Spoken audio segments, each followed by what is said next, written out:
Hi, everyone, and welcome. I'll just do a brief recapitulation of where we are at and why we are conducting these critical dialogues, and what are these critical dialogues for those who did not participate in the first one, since there was a first critical dialogue last year. And we are now conducting the second one. It's been a quite long time, but we wait and we hope to have more regular critical dialogues after this one, and we will be sharing soon on that. Just to explain where this initiative comes from, it comes originally from an interdisciplinary cross-regional collective of practitioners where I am part of, and my name is Lourdes Carrasco. I'm sorry because I did not introduce myself. I am an MHPSS practitioner, advisor, consultant, and part of this team and the initiative that started. We are a collective of practitioners, academic, allies from across the humanitarian, development, landscape, and MHPSS. And we've been meeting regularly to broaden and create space for reflection, critique, and forward thinking on our field. This initiative of the critical dialogues that has been nicely hosted by MHPSS.net was open, and the first one last year, to explore how power, politics, and practice intersect in MHPSS. And the commitment is to convene genuine conversations about how we begin to address urgent questions about the contemporary landscape of MHPSS.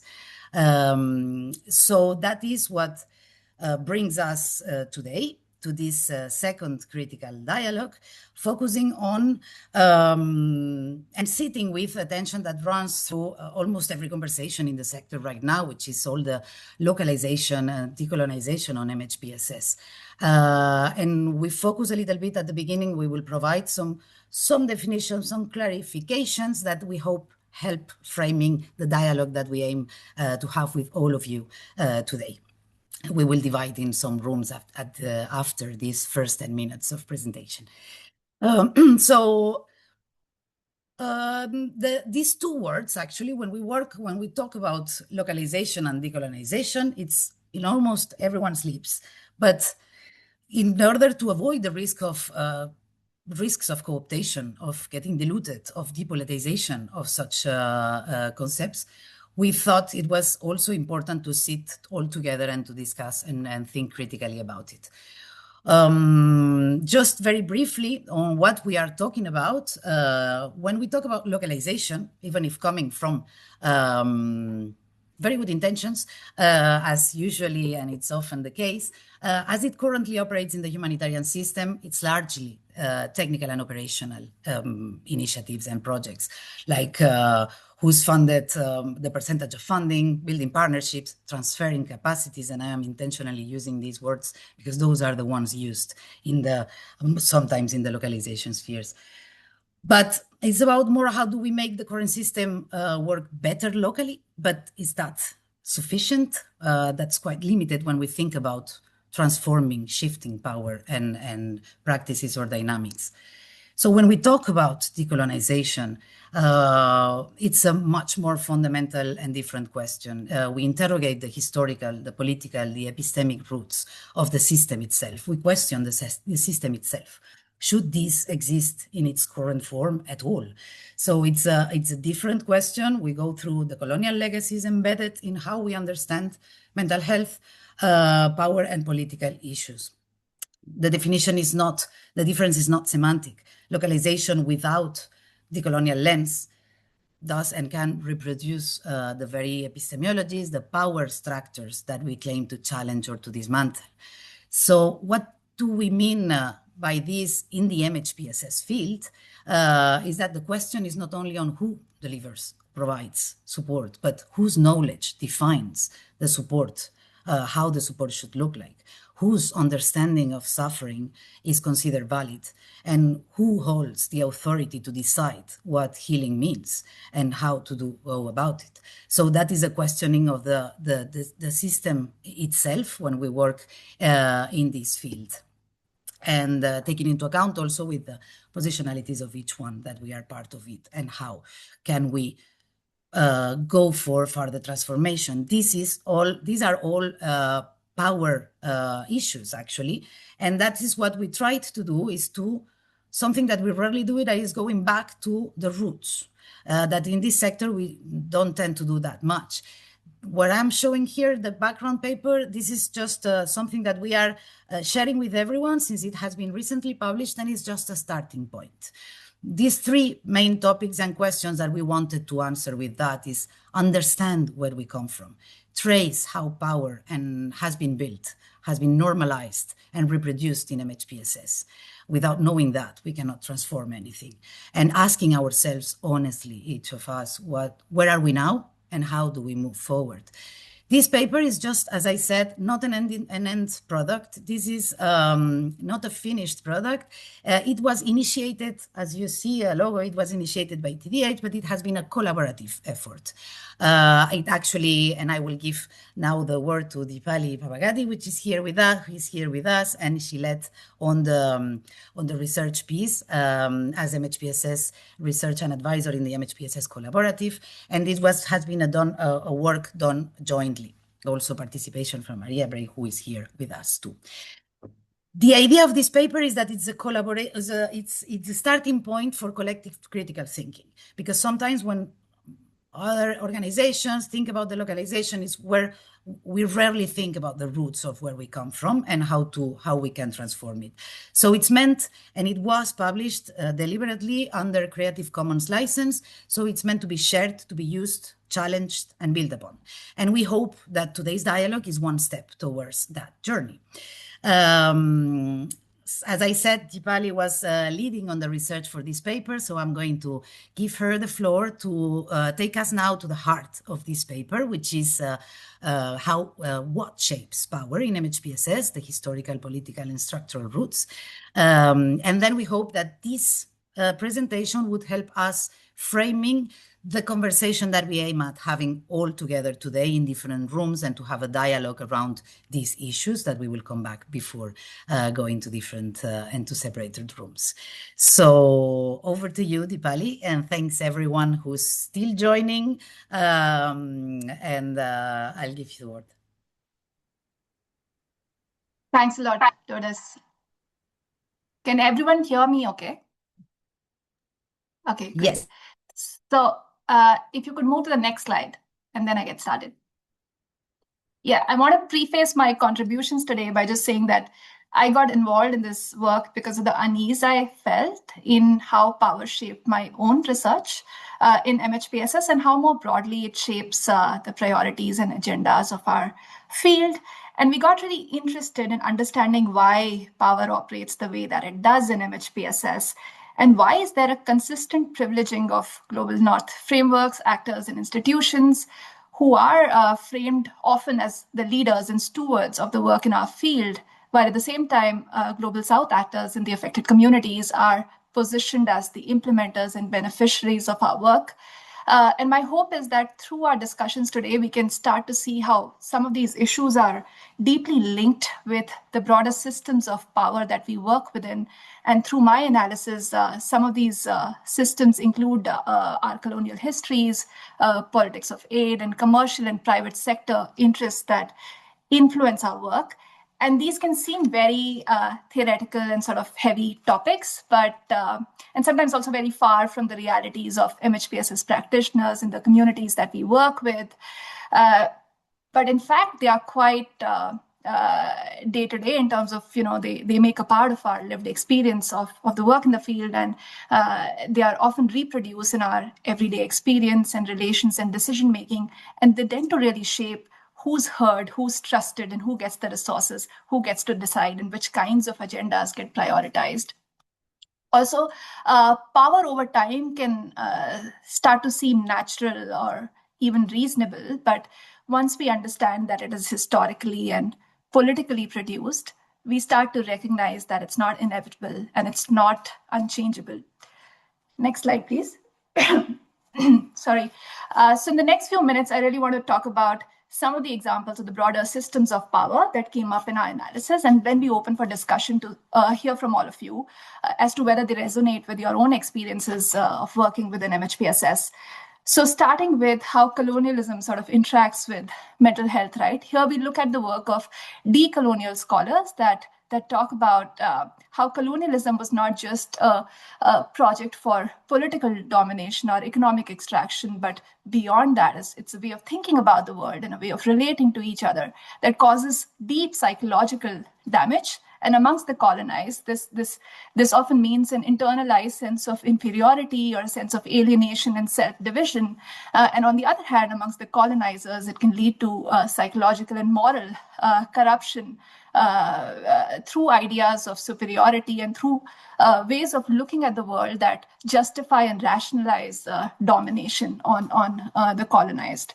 And when we look at the work within colonial psychiatry, we start to see some of the examples of how racial assumptions were often used to portray colonized populations as emotionally inferior and intellectually inferior.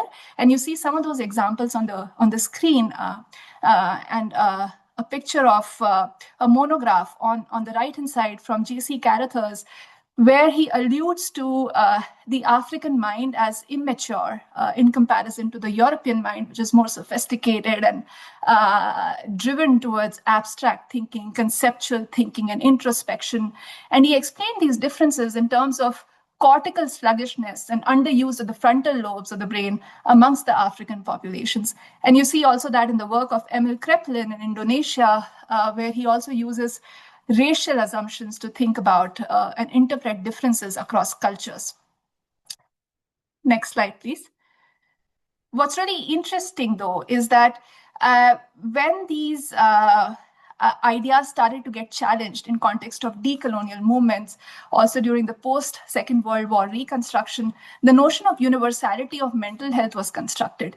And we tend to think of it as, a very problematic construct today, but during that time, in context of what happened before, and these racialized and hierarchical ways of thinking during the colonial era, universality was quite well intentioned, and it was the notion was advanced to sort of have a shared common language which can be used across cultures to sort of make sense of the experience of mental illness. And it was also an attempt of Western psychiatry to distance itself from colonial frameworks and hierarchical ways of thinking.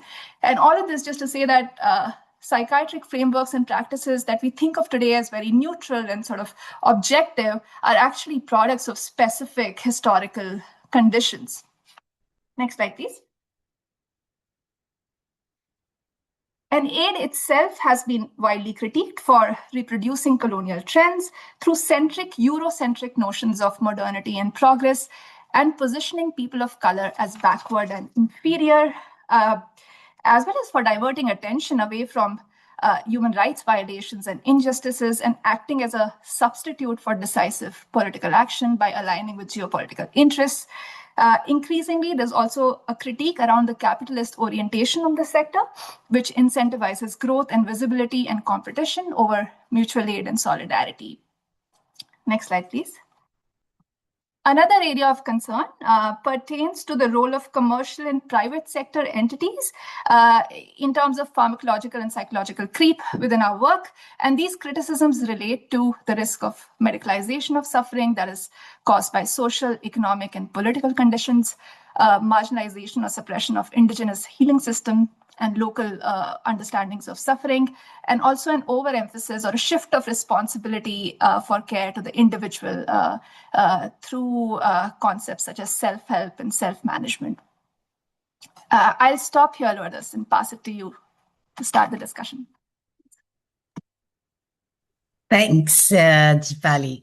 Well, actually, it's the idea was that everything that all this, what shapes this power in MHPSS that Dipali has just shared, and these big broad categories is to reflect all together if that resonates with all of us. Here we have a wealth of experience with all the people that have joined, and the idea is that we break out in different rooms.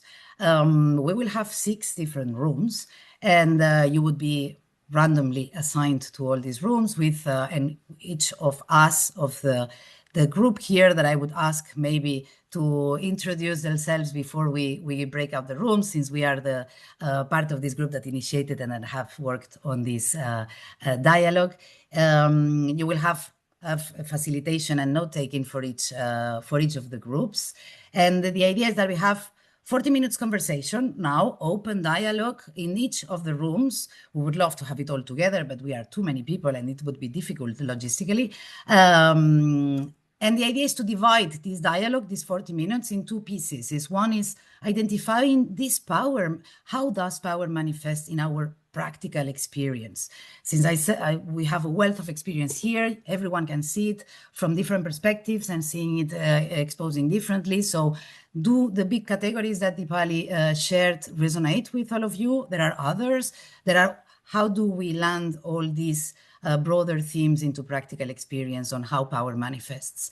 And then also, we would like to start a discussion which is not an end-up result, of course, but it's a lot of questioning. It's have we identified already transformative practices, things that go in the good direction that we would like to share with others that can inspire all of us. So when we see how power manifests, have we identified already some practices that are transforming these dynamics, even if very small practices, very small initiatives, or bigger ones? I mean, anything it's open to from your experience. So the idea would be that we break out in these rooms, and I will now give the floor to the facilitators.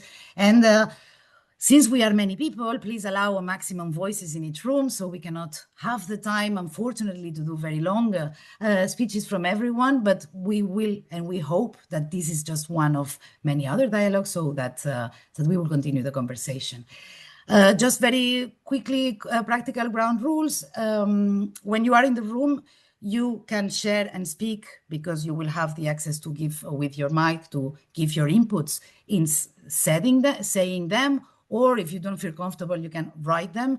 We will be sharing now, there is in the chat a link to a Miro board, where you will see that there is a division in 6 different rooms. You zoom in to the number of the room you would be assigned to, and then it's just about sharing inputs about these 2 main different topics.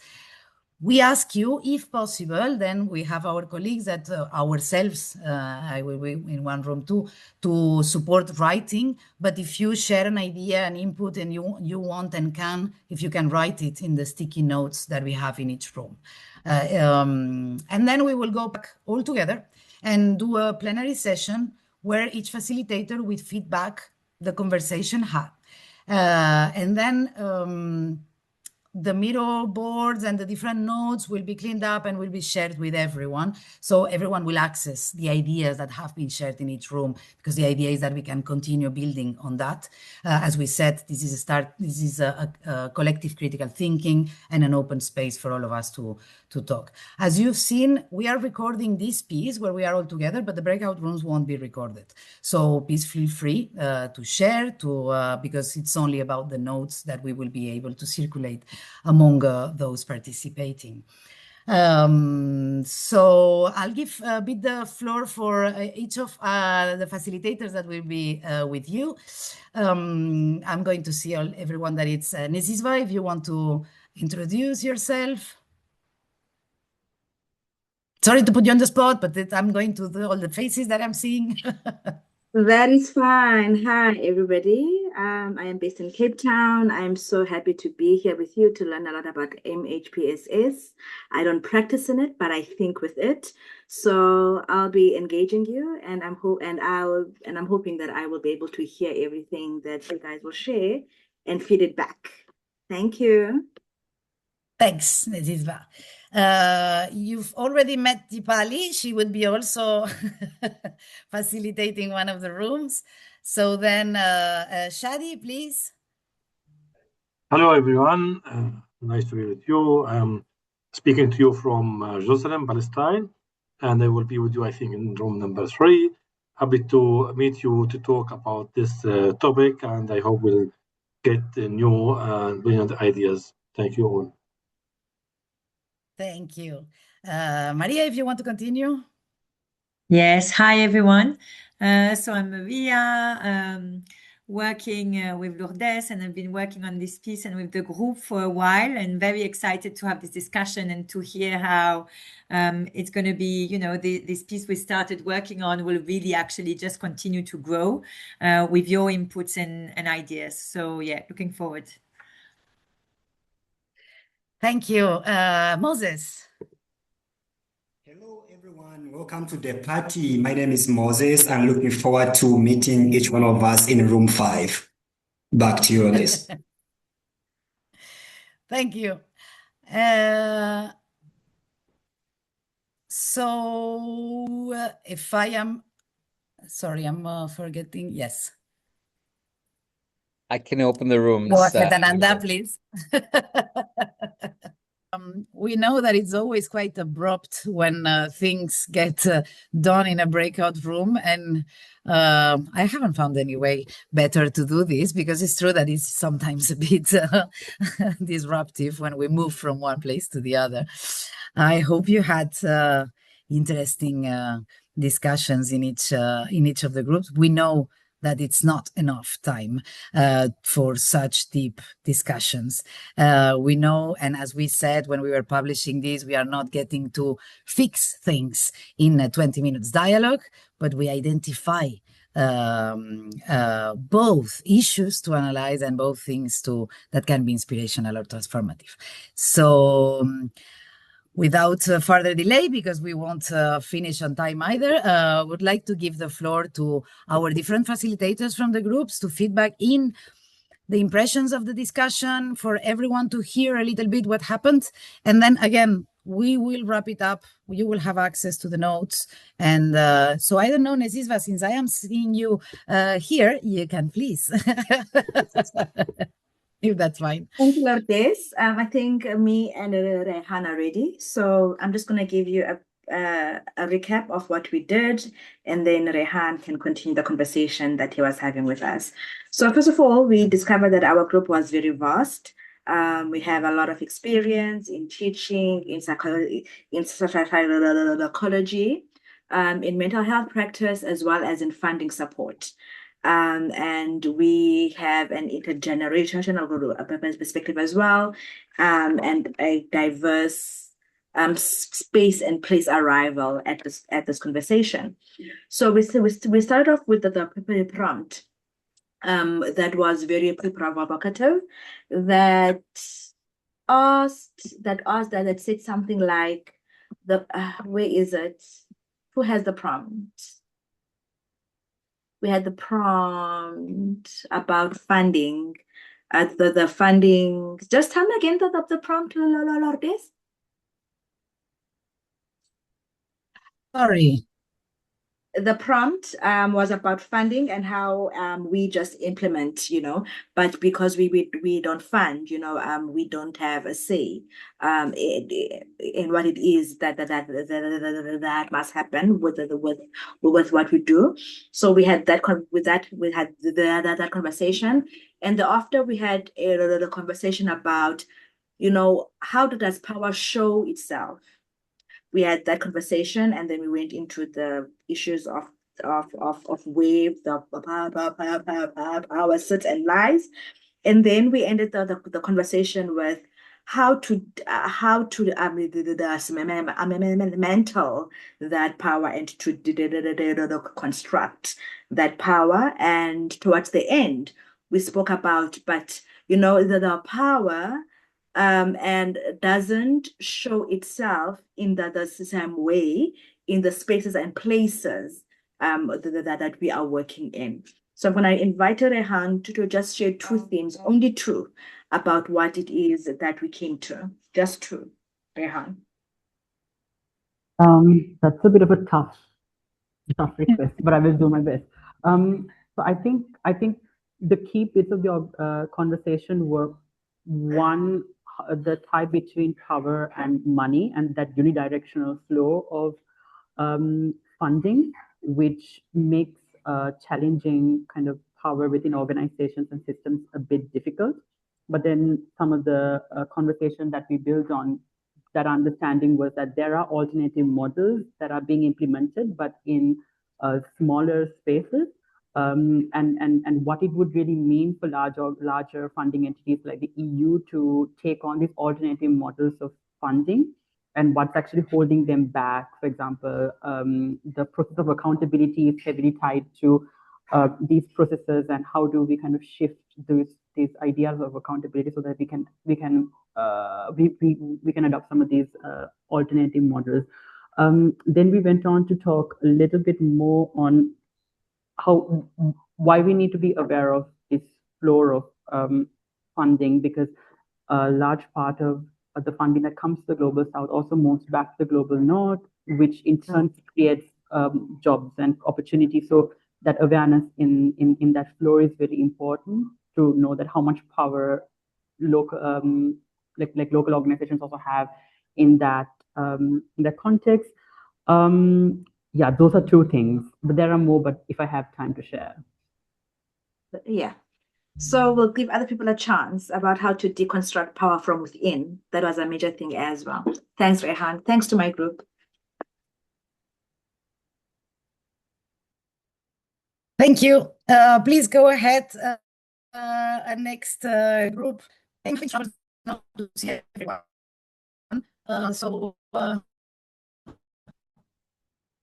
From the facilitators, please go ahead, because I don't know if it's working well for me and I can't see you. I can go ahead. Can you hear me? Yes. Okay, great. So I'm going to try to, it's going to be a little bit chaotic. I'm sorry about that, but there was really so many interesting things we've been discussing. I think around some of the manifestation of power, obviously funding came around very strongly, knowledge as well. But I think that apart from that, what I got, and I hope that is well captured in the Miro board, is I think some very powerful words were said around, the fact that today we are not speaking about a situation that is past when we speak about colonization, that it's ongoing and it can be very violent. There was metaphors around, comparing it also to military violence and military colonization, and the need actually for a revolution, right? To really have something that needs to stop and to end. Ideas very strongly around the need probably to have INGO stop doing what they do, and actually really leaving and letting the places of the different contexts actually support and nourish the knowledge that they have around how to actually provide MHPSS support. So yeah, I think there was some interesting also aspect about, the importance of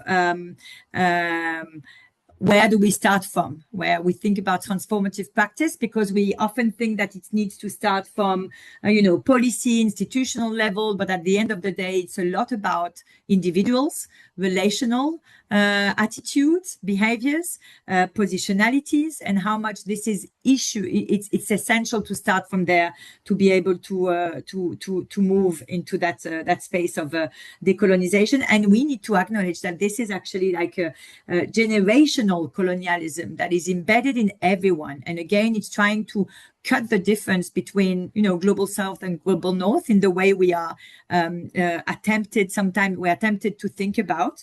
And then just to finish maybe, and there's so many other things, but the transformative practices, there was, of course, the idea of supporting locally led programming and financing, and showing that there is the development of context-specific frameworks and standards, and not only relying on international ones.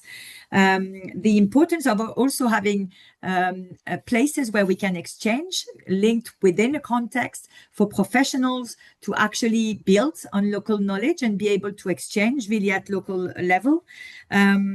and yeah, an interesting idea of if we stop all INGO support, what are the ways to actually have access to funds, and interesting ideas on how, for example, practices around private-public practices, where you could actually generate funds with people that can afford to pay for MHPSS support, and then that these funds can be used to actually reach out and support others. I mean, these are just ideas, and I think that there was probably much more shared that I have the time to go through now. But oh no, a last thing. I think what was very strongly said also at the beginning was about the dilemma also of some of the people that sits in places where you can actually witness harm being done in name of cultural tradition, and so the dilemma on how to manage that. Would are we expected, and are we? I'm speaking about the external support that comes into place. What is the way to handle this sometimes very challenging dilemma? And maybe it's to go to discuss about this space of transitionality, I would say, and co-creation that can happen and that can take place. But I think that was very strongly also shared by different very powerful experience that was shared. So I don't know if Nikhila, you have anything to add, but thank you very much for the group for your very powerful words. Thank you. Hi, I'm just stepping in for Lourdes, who her connection has just failed. So I'm going to, in place of Lourdes, ask Moses to come in, please. Well, I know you missed being part of our group, all of you, because we had very interesting, sharp conversations, and I just can't imagine what you missed, but I'm going to share with you anyway. So we had really a well-rounded conversation, one that was sharply honest and deeply and brutally honest, to be honest with you. And one is we colleagues with much wisdom shared how power actually is constructed. And one of the things which came out was the issue of language used. So we currently have what you call the kind of like recommended global languages, and those languages are used to translate MHPSS materials and most of the information around humanitarian actions. But the question that we had was, what happens to the key languages that are used in the communities themselves? Then two was the issue of while we seek as Global South actors, while we seek greater power and equality and equity and agency, but don't we also kind of facilitate the continued stay of the same system because we're benefiting from it? Rarely do we see that Global South people come out to challenge a system that they're benefiting from. So whereas we know there's a system that is sustained by Global North as it is claimed, aren't we part of that process as Global South? And then lastly, just in the interest of time, was the shared practices as transformative. The question was, what do we qualify as transformative and at what level? We have the global structure where these discussions are happening already. You had the Global Refugee Forum, for example, where we're having those conversations. But is that the right place to start from? Or we want to start from a conscientization level, at the micro level, where people get to know that being part of an unfair system is wrong. And then we start from there. And then lastly was the recognition that this kind of conversation we're having today is part of the transformative practices. 30 years ago, I quote unquote a colleague, he said, you would not have a discussion like this where people facilitating a conversation and people speaking are all a mixture of populations, diversity. That is a transformative practice. Then two is technology. We know that many years we wouldn't have all of us in the same space. And the fact that it is some kind of equal access to such platforms makes things even more easier. And I'll end with this, Ananda. I promise you, I will not add anything else. Is we need, I summarize it from all colleagues, we need to advance a discussion that does not create a huge slump and a valley between Global North and Global South, but to see all of us as part of a very immoral system that needs to be challenged and transformed. Thank you, and back to you, Ananda. We have Lourdes back in the building. Don't worry. Thank you very much. My computer froze, of course. Thank you. Super interesting, Moses. I don't know who else was left. Shadi, I think. Yes, Yeah, I go can. Shadi. Yeah, I think we have very interesting conversation, and I think also contribution. And the main thing that we started with the knowledge and evidence-based way of knowledge, and how the knowledge count, and the problem that the local knowledge, it's always not count because it's not according to the global standards. So we start from this part, and then we build on it about how we are dealing with the need of the people. It's not about implementing mental health; it's about helping others, and how we help other people in need. So this is very important. The discussion come to this area. So to help, you need to listen, to learn about other needs, and then we shift to speak about practices, and we go to the area where to work with, do it more local initiative, or to make it more close to local. It take time and effort, and this is not something easy, but we should do it. And how much are the people are prepared to do this? So one of the participants introduced one of the approaches, how they engage the community, but it's not about only decide to engage. It's about putting the time, the needed time, the effort, and to listen to others. And again, we start to speak about participation, the way of engagement, and it's we use participation not in the standard way. It's about think about the constraint that affect people from being part of this thing. And again, this is maybe came from the south side, then they come the voice from the other side. That's okay. I'm going to meetings to the partners, and I am open that question about okay, what we do, and they wait me to tell them what to do. So we have this. Maybe we don't have time to discuss that. It was very important question to start think about. Do really people are ready to answer this question? Do they have the tools to answer it? It's not about giving the space for them. It's about more to make sure that they are ready to interact with this question. So this is more the discussion and the conversation that we have in our group. Thank you.